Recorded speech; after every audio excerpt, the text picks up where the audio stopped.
سب سے پہلے تو ہم یہ رہنمائی لیں گے کہ اللہ کے نبی صلی اللہ علیہ وسلم اس بارے میں کیا فرماتے ہیں۔ آپ صلی اللہ علیہ وسلم نے فرمایا کہ جس عورت کا حیض نہیں رکتا نا تو وہ اپنے ایام پورے کرے، پھر اس کے بعد چاہے اس کو اس کی بیماری ہے تو وہ کیفیت باقی بھی رہے تب بھی وہ نماز پڑھ سکتی ہے، قرآن پڑھ سکتی ہے، کیونکہ شیطان نے اس کے رحم میں ٹھوکر مار کے اس کو زخمی کر دیا۔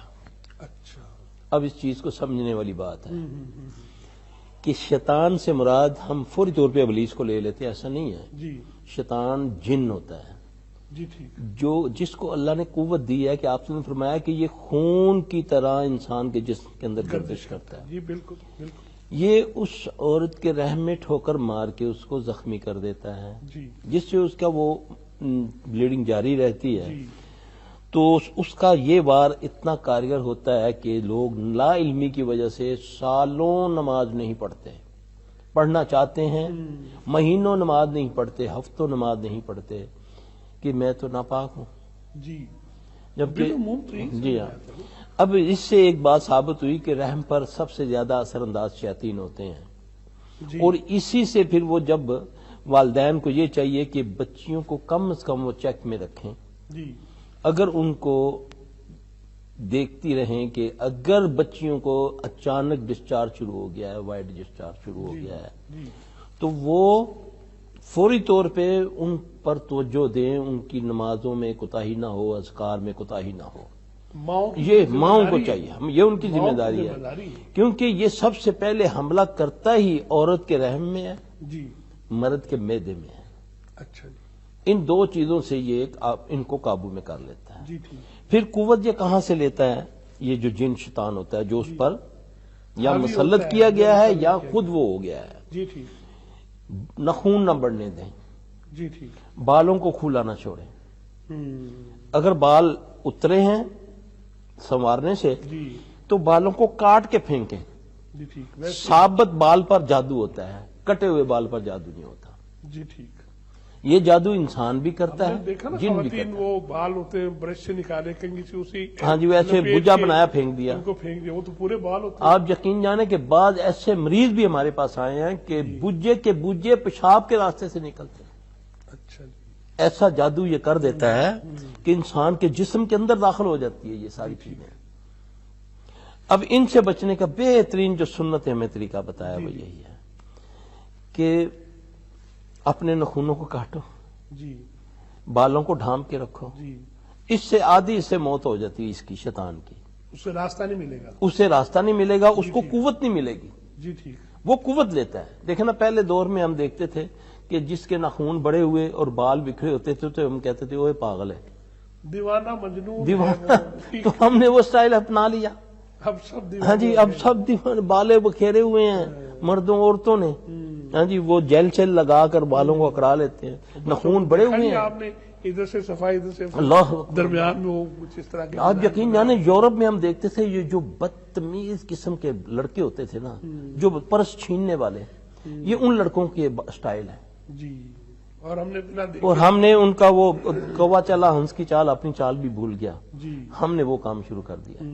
دوسری یہ بات کہ اگر ان کا جس سسٹم خراب ہو رہا ہے تو ماؤں کو چاہیے کہ یہ ان کا روحانی مسئلہ ہے، یہ بیچاری بھاگی پھرتی ہیں ڈاکٹروں کے پاس، پھر اس سے پھر ان کا یہ سارے معاملات، پھر جسم کا بھدھا ہو جانا، چہرے پہ دانے نکل آنے، بال آ جاتے ہیں، یہ سب شیطانی معاملہ ہے۔ اپنے آپ کو نارمل رکھیں، اپنی حیا کا خیال رکھیں، اپنے جو ایام ہے اس میں بھی بننا سنورنا صحیح نہیں ہے۔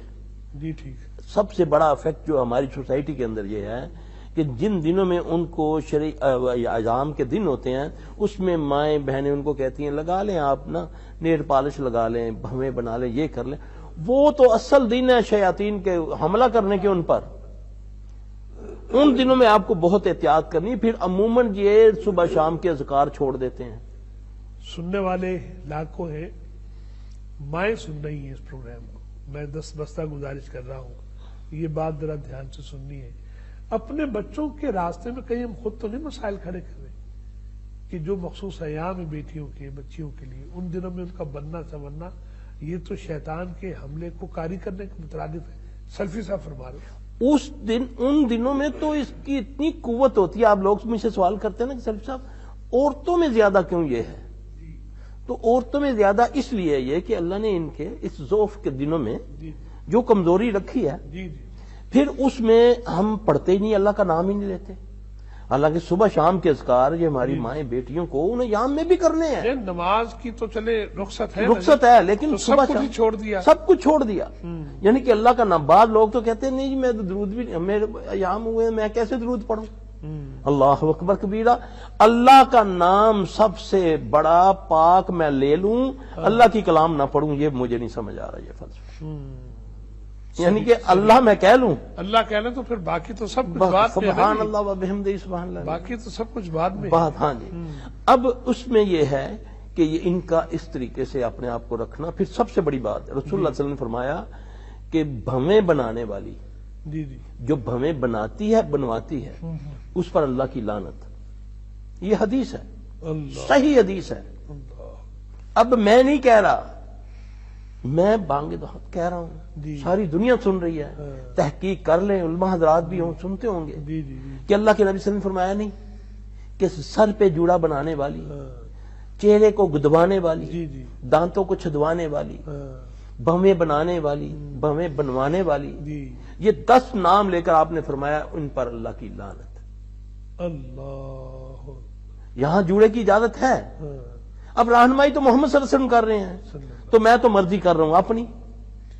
اچھا یہ ایسے لگتا ہے جیسے نامانوس باتیں اتنی دوری ہو چکی ہے. یہ تو نامانوس باتیں ہیں. یہ جس کے سامنے کرو وہ کہتے ہیں بھئی تم نے فالو کیا ہو محمد صلی اللہ علیہ وسلم کو تو تب جا کر یہ باتیں پتہ چلیں. تجھے تو راستے میں اس نے بریک کر دیا، راستے میں تو تیری تو لائن ہی کاٹ دی اس نے، نبی تک تو پہنچنے ہی نہیں دیا اس نے. تو رحمت العالمین تو محمد صلی اللہ علیہ وسلم ہے، اپنے پاس ہی روک لیا. اب اس کے بعد بچیوں کا کم سنور نہ بن. ٹھیک ہے جب ضرورت ہو ان کے شوہروں کے لیے وہ بنے، لیکن عام لوگوں میں جانا بن سنور کے پھر اس کے بعد خوشبو لگا کے بازار میں نکلنا.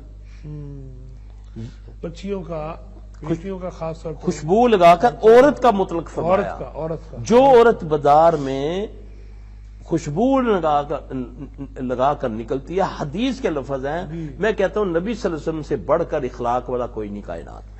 انک لعلی خلق عظیم. اچھا وہ سب سے بڑے اخلاق والے بندے کے لفظ ہیں صلی اللہ علیہ وسلم کہ جو عورت خوشبو لگا کر بازار میں نکلتی ہے وہ زانیہ ہے. جب وہ گھر آئے تو وہ کیا کرے؟ وہ غسل کرے. حدیث میں ہے، پڑھ لیں. اب یہ کیوں ہے؟ وہ تمہیں دوزخ سے کھینچ رہے ہیں، وہ رحمت العالمین ہے، تمہیں ان چیزوں سے بچانے آئے ہیں جو تمہیں دوزخ کی طرف لے جانے والی ہے. بھویں بنانا رسول اللہ صلی اللہ علیہ وسلم فرمایا. ایک مرتبہ ایک صحابی فرما رہے ہیں کہ اللہ کے نبی بازار کی بات ہے، یہاں عبداللہ بن مسعود ہے کا انہوں نے کہا کہ بھویں بنانے والی پر لعنت، بنانے والی پر بنوانے والی پر لعنت، دانتوں کو چھدوانے والی پر لعنت، چہرے کو گدوانے والی پر لعنت، سر پہ نقلی بال لگانے والی پر لعنت، سر پہ جوڑا بنانے والی پر لعنت. یعنی کہ 10 انہوں نے خصلتیں گنوائی. حاتم پاس ان کی بات سن رہی تو کہنے لگی اے عبداللہ میں نے تو قرآن میں کہیں نہیں پڑھا. انہوں نے فرمایا تو نے قرآن میں یہ نہیں پڑھا وما آتاکم الرسول فخذوہ وما نہاکم عنہ فانتہوا. میرا رسول جو تمہیں دے اسے لے لو، جس سے منع کرے اسے منع ہو جائے. تو نبی علیہ السلام صلی اللہ علیہ وسلم نے فرمایا تو میری بہن جو بھی ہے، جو بھی ایسا کام کرنی ہے، اس کی صورت چاہے خامد بھی کہے تو یہ بات نہیں، کیونکہ اس سے اللہ اس کے ساتھ تو اللہ رسول بڑے، خامد اس کا چھوٹا.